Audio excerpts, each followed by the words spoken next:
This particular meal prep started with a pot roast. Put some dry rub on here. I try to get it just about everywhere I can get it so we get plenty of seasoning.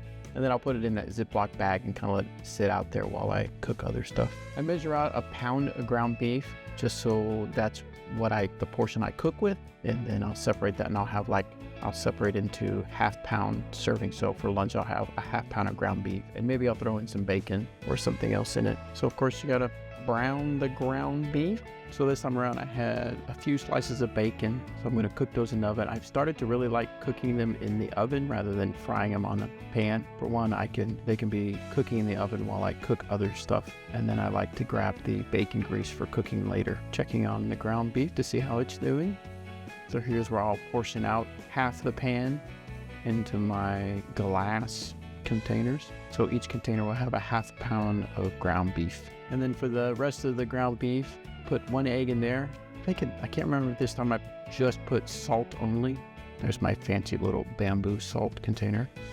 I don't know why, I just feel like a chef when I use this.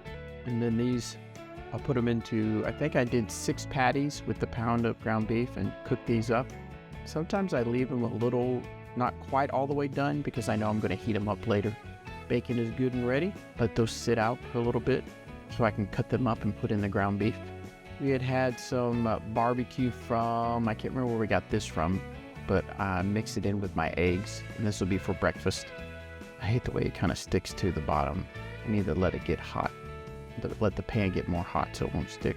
So I can't remember how many eggs I had. I think I had about maybe 6 or 7 eggs, and then with the meat in there, the leftover meat from lunch the day prior, and I just separate them into 3 servings. So for the next 3 days, I have lunch. This is some leftover bacon grease that I use to get the pan ready. That's probably a little, no, this is gonna be for the pot roast, so I put a lot of bacon grease in there because I'm gonna sear each side of the pot roast.